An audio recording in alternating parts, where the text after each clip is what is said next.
नमस्कार दोस्तों, जैसा कि आप जानते हैं कोरोना महामारी की वजह से आज हमारा देश अत्यंत महान समस्या से पीड़ित है, जिसकी वजह से छात्रों की पढ़ाई पर भी बुरा प्रभाव पड़ा है।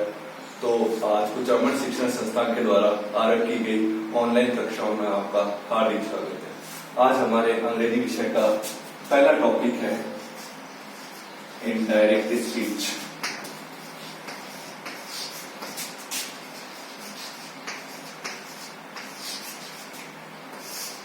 जैसा कि आप जानते हैं कि इनडायरेक्ट स्पीच जो होता है वो दो सेंटेंस में या दो वाक्यों में अपन कह सकते हैं बटावा होता है। इसका जो क्वेश्चन आएगा उसमें टू पार्ट्स यानी दो हिस्से में वो डिवाइडेड होगा। जैसे for an example, Ram says I am a student। इस प्रकार यहाँ पर फर्स्ट सेंटेंस है Ram says and second sentence है आई एम ए स्टूडेंट। ऐसे करके इनडायरेक्ट स्पीच का जो क्वेश्चन होगा वो दो पार्ट में डिवाइडेड होगा। इस पूरे क्वेश्चन को सॉल्व करने के लिए आपको चार महत्वपूर्ण चीजें को नोट करना है। सबसे पहले सेज, टेल्स, टोल्ड, यहाँ पर कुछ भी आ सकता है जिसको आपको चेंज करना पड़ेगा। सेकंड जो चीज होगी वो होगा कंजंक्शन वर्ड, थर्ड चीज सब्जेक्ट एंड फोर्थ जो होगी आपकी वो हेल्पिंग वर्ब या फिर मेन वर्ब हो सकती है। यानी कि आपको चार चीजों का ध्यान रखना है। पहली चीज जिसमें आपको सेज, टेल्स, टोल्ड, आस्क्ड आदि को यहां पर जो कुछ भी लिखा हुआ है इनमें से उनको बदलना है।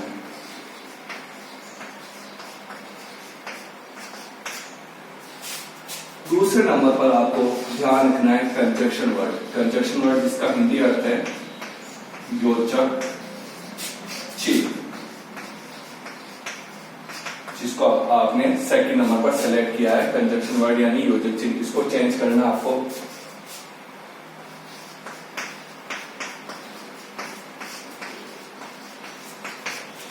और थर्ड नंबर पर आपका जो मेन चीज है वो है सब्जेक्ट, यानी आपको थर्ड नंबर पर जो सब्जेक्ट होगा उसमें परिवर्तन करना है या उसे चेंज करना है।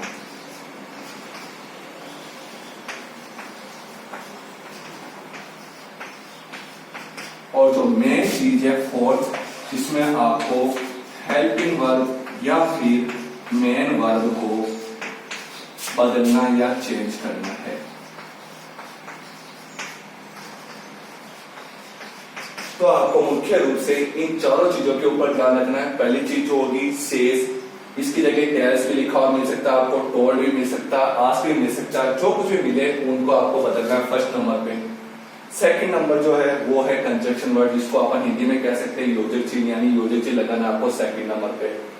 नेक्स्ट जो है थर्ड टॉपिक आएगा वो है सब्जेक्ट, यानी जो आपके दूसरे वाक्य में जो सब्जेक्ट होगा उसको आपको परिवर्तन करना है या उसको बदलना है। और लास्ट अंतिम चीज है कि आपको हेल्पिंग वर्ब या फिर जो मेन वर्ब होगी उसको आपको बदलना है, चेंज करना है। अब सबसे बड़ी प्रॉब्लम ये है कि जो सब्जेक्ट है वो सब्जेक्ट होते कौन कौन से हैं, कैसे अपन को पहचानना है कि सब्जेक्ट क्या चीज होती है। ठीक है, उसको आप कैसे पहचानोगे कि वाक्य में कौन सा सब्जेक्ट है, कौन सी हेल्पिंग वर्ब है, ठीक है, कौन सा कंजंक्शन वर्ड है, इनके बारे में पहचानने के लिए जो सब्जेक्ट है मुख्य रूप से दो प्रकार के होते हैं। फर्स्ट होते हैं सिंगुलर, जिसको आप कह सकते हैं हिंदी में एक वचन। जो एक वचन सब्जेक्ट्स होते हैं वो हैं ही, शी, इट या फिर कोई भी नाम, ये माने जाते हैं आपके सिंगुलर सब्जेक्ट। दूसरे टाइप के जो सब्जेक्ट्स होते हैं वो होते हैं प्लूरल, जिसमें आप कह सकते हैं हिंदी में उनको बहुवचन। अब जो मुख्य बहुवचन सब्जेक्ट हैं उनमें आते हैं आई, वी यू दे, ये सारे जो सब्जेक्ट्स हैं वो बहुवचन हैं। सब्जेक्ट हैं, इनके दो प्रकार होते हैं। पहला है सिंगुलर, जिसको हिंदी में कहते हैं एक वचन, जिसमें होते हैं ही, शी, इट और नाम। दूसरा जो है सब्जेक्ट का प्रकार है वो है प्लूरल, यानी कि बहुवचन, जिसमें अपन गिनती करते हैं आई, वी, यू और दे, यानी कुल मिला के समथिंग 8 सब्जेक्ट्स आपको इस क्वेश्चन में देखने को मिलेंगे। नेक्स्ट चीज है वो है आपकी हेल्पिंग वर्ब। सब्जेक्ट्स में आपके बता दिए गए हैं दो प्रकार के subject, singular number and plural number, जिनमें सिंगुलर नंबर में है ही, शी, इट, नेम, और प्लूरल नंबर में है आई, वी, यू और दे। अब अपन नेक्स्ट टॉपिक पे बात कर रहे हैं। आपको सब्जेक्ट्स बता दिए गए हैं, अब आपको बताई जा रही है कि हेल्पिंग वर्ब कौन कौन सी हेल्पिंग वर्ब होती है, जिसको आप इस वाक्य में देख के पहचान सकते हो कि ये हेल्पिंग वर्ब इसमें यूज हुई है। मुख्य रूप से हेल्पिंग वर्ब होती है is, are, am, was, were, has, have, will, shall, can, could, may, might।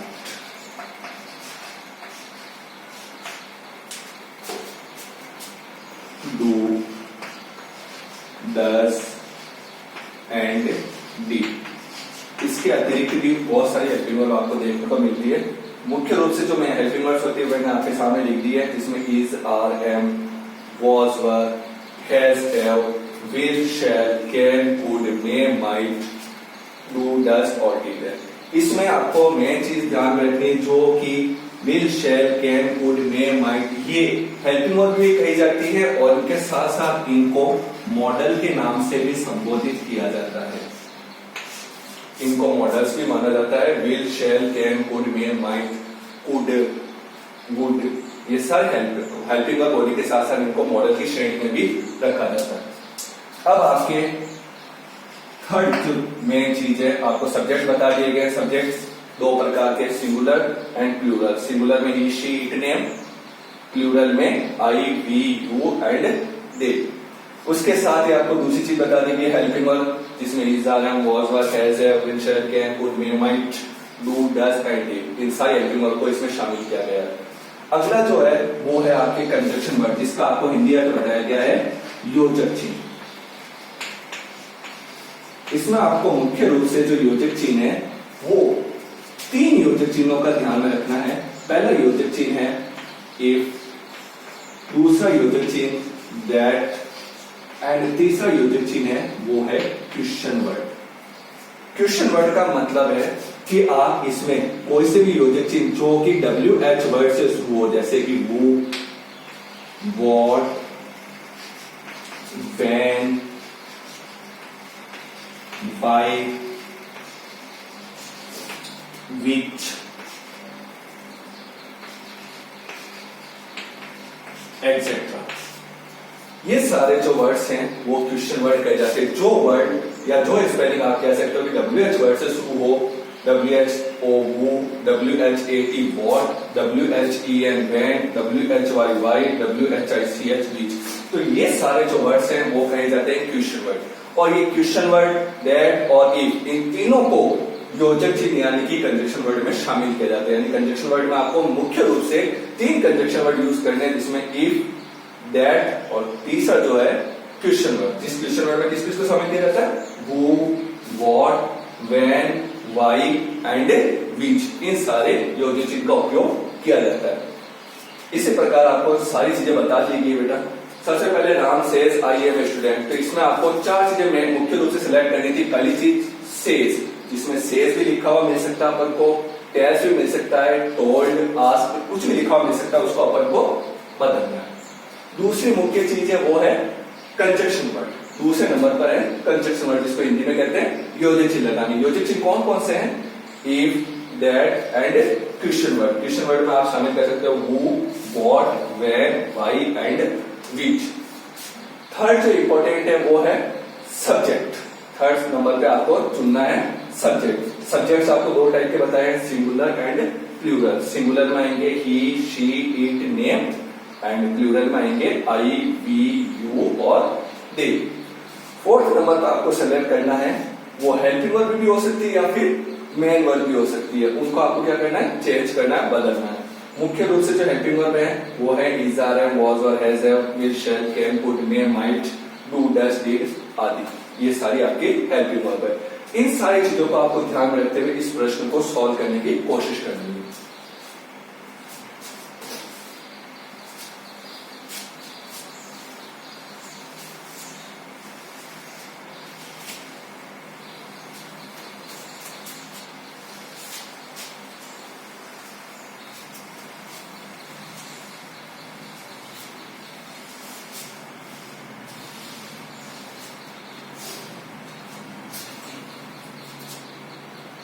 जैसे कि आपको चारों चीज मैंने सेलेक्ट यहाँ पर कर रखी है।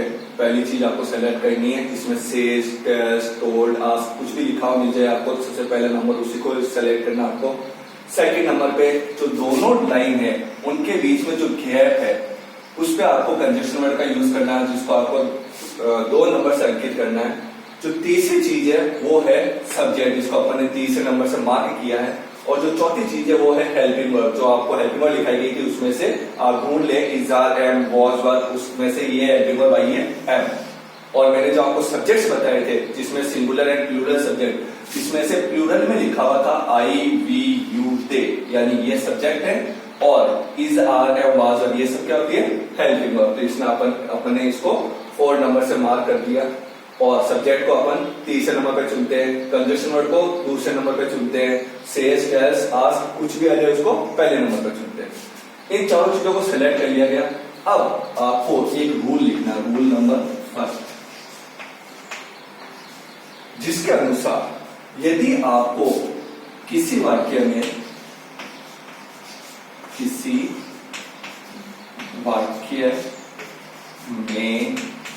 सेज या टेल्स लिखा हो तो ना तो सेज और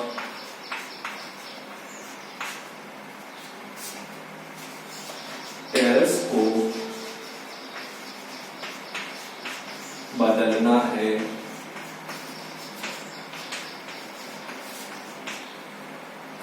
और ना ही हेल्पिंग वर्ब या मेन वर्ब को बदलना है। यानी देखिए यहां पर नियम कह रहा है कि किसी भी वाक्य, जैसे फॉर एग्जांपल आपके सामने एक सेंटेंस लिखा हुआ है, अगर आपको इसमें सेज या टेल्स लिखा मिले, यहां पर लिखा हुआ है ये सेज, यहां पर टेल्स भी लिखा हुआ आ सकता है, तो दोनों ही कंडीशन में अगर लिखा हुआ हो तो ना तो आप सेज या टेल्स को बदलेंगे, यानी कि जो सेज और टेल्स है उसको वापस बिना चेंज किए हुए उसी स्थान पर वापस लिखना है। और उसके साथ एक और चीज ध्यान रखनी है, जो दूसरे वाक्य में आपको हेल्पिंग वर्ब या मेन वर्ब दे लिखे हुए मिले उसको भी आपको नहीं बदलना है। सबसे पहले आपको बता दिए गए हैं जो कंजक्शन वर्ड। कंजक्शन वर्ड मैंने आपको 3 बताए थे, that, if and question word. अब इन तीनों जो कंजक्शन वर्ड है उनको उपयोग किन किन परिस्थितियों में करना है अपन उसके बारे में चर्चा करेंगे। सबसे पहले अपन बात करें दैट। तो दैट नामक जो चीज है वो कब यूज करता है, जब दूसरे वाक्य में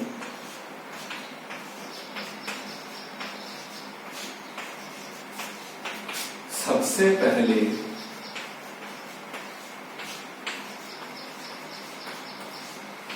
सब्जेक्ट आए। जब दूसरे वाक्य में सबसे पहले सब्जेक्ट आए तो दैट योजक चिन्ह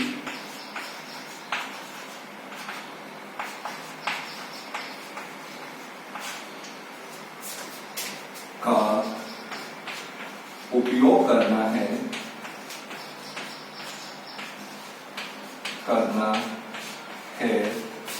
और सेड को टोल्ड में बदलना है। यानी कि इस नियम को पढ़ते हैं अपन कि जब दूसरे वाक्य, मैंने आपको पहले ही बता दिया गया था, ये जो इनडायरेक्ट स्पीच होगा वो दो वाक्यों में या दो सेंटेंस में विभाजित होगा।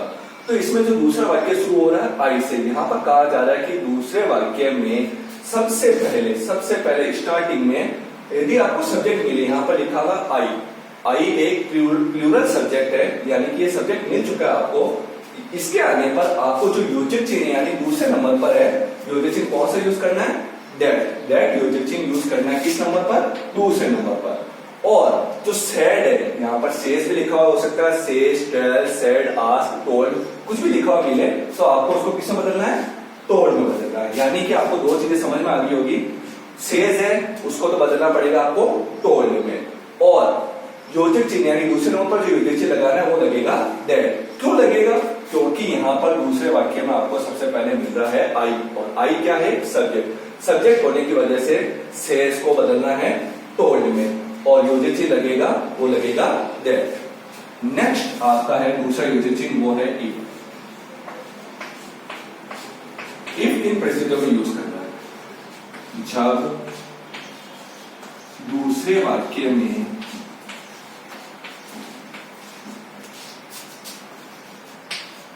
सबसे पहले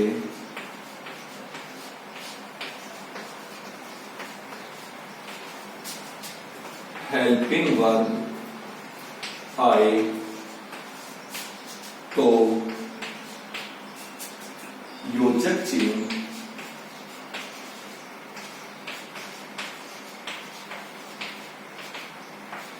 इफ का उपयोग होगा, और सेड को आस्क्ड में बदलना है। यानी आपको जितनी भी हेल्पिंग वर्ब दिखाई गई थी is, are, am, was, were, has, है, विल, शैल, यदि वो उनमें से कोई सी भी एक हेल्पिंग वर्ब यदि आपको दूसरे वाक्य की शुरुआत में मिले, दो वाक्यों में डिवाइड है प्रश्न, ठीक है, दूसरा जो सेंटेंस है उसमें सबसे पहले आपको ये जो एम है वो आई की जगह लिखा हुआ मिले आपको, यानी मान लिया ये हेल्पिंग वर्ब एम है, एम यदि आई की जगह आता है, यानी सबसे पहले वाक्य की शुरुआत में यदि आपको हेल्पिंग वर्ब मिलती तो हेल्पिंग वर्ब आने पर आपको योजक चिन्ह यूज करना है इफ, और जो सेड है उस सेड को बदलना है आस्क। मैंने आपको पहले ही बता दिया, यहाँ पर सेज आए ऐसा जरूरी नहीं है, सेज भी आ सकता है, टेस्ट भी आ सकता है, टोल्ड, आस्क, कुछ भी आ सकता है। तो आपको इन सेज को या जो सेड है उनको किसमें बदलना है? आस्क में, और योजक चिन्ह क्या लगाना है? इफ। क्यों लगाना है? क्योंकि यहाँ पर सबसे पहले क्या आनी चाहिए? Helping verb. अभी तो सिर्फ सब्जेक्ट है, सब्जेक्ट होने की वजह से योजक चिन्ह क्या लगेगा? दैट, और सेज को किसमें बदलेंगे? टोल्ड में। मान लिया यहाँ पर सब्जेक्ट ना हो और जो वाक्य की शुरुआत है वो एम यानी कि एक हेल्पिंग वर्ब से हो, तो आपको योजक चिन्ह कौन सा लगाना पड़ेगा? इफ, यानी दूसरे नंबर पर आपको लगाना पड़ेगा इफ, और जो सेज, सेड, आस्क, टोल्ड ये जो भी होगा उसको आपको बदलना पड़ेगा आस्क। अब सबसे पहले अपन इन दोनों सेंटेंस, दोनों योजक चिन्ह को ध्यान रखते हुए इस क्वेश्चन को सॉल्व करते हैं। आपके सामने लिखा हुआ बेटा, Ram says I am a student. तो सबसे पहले आपको चारों चीज मार्क कर दी गई है, पहली चीज सेज, दूसरी योजक चिन्ह, तीसरी सब्जेक्ट, चौथी हेल्पिंग वर्ब। इन चार चीजों का आपको मोस्टली ध्यान रखना है। तो सबसे पहले यहाँ पर आपने जो चीज सेलेक्ट की है उन्हीं चीजों को बदलना है, बाकी जो चीज है उनका अभी Ram says I M student, तो इसमें जिन चीजों को आपने सेलेक्ट किया उसी को बदलना है, बाकी चीजों को आप छोड़ दें, उसमें कोई भी चेंज नहीं करना है। सबसे पहले आपके यहाँ पर लिखा हुआ है राम,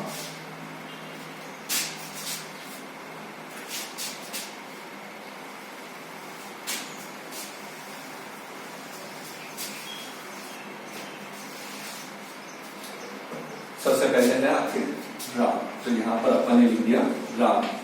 इसको अपन ने सेलेक्ट नहीं किया तो इसको नहीं बदलना है।